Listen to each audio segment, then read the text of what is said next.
రాజన్న సిరిసిల్ల జిల్లా ఇల్లంతకుంట మండల కేంద్రంలో డివైడర్ నుంచి అటు ఇటు రోడ్డు నిర్మాణ పనులు పూర్తి చేయాలని మాజీ సింగిల్ విండో చైర్మన్ మాజీ సర్పంచ్ ఒగ్గు నర్సయ్య యాదవ్ కోరారు.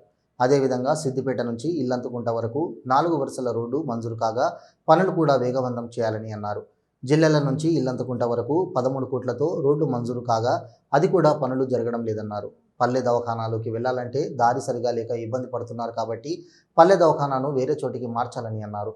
అభివృద్ధి పనులు త్వరితగతిన పూర్తి చేయాలని విన్నవించారు.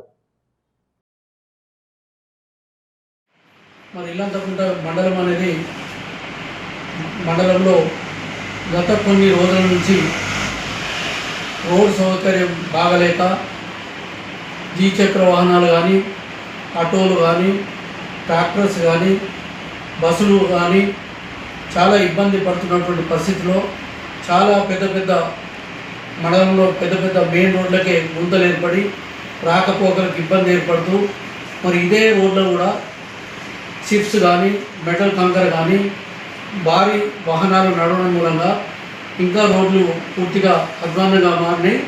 మరి గతంలో సిద్దిపేట నుంచి ఇల్లంతకుంటకు 4 లైన్ రోడ్ మంజూరు అయినప్పటికీ తర్వాత సిద్దిపేట నుంచి చిన్నకోడూరు వరకు రోడ్డు పనులు మొదలైనప్పటికీ మరి చిన్నకోడూరు నుంచి కిష్టాపురం వరకు, కిష్టాపురం నుంచి ఇల్లంతకుంట వరకు 4 లైన్ల రోడ్లు మరి ఎందుకు ఆగిందని చెప్పి ఈ సందర్భంగా మేము ప్రెస్ ద్వారా ప్రశ్నించడం జరుగుతుంది.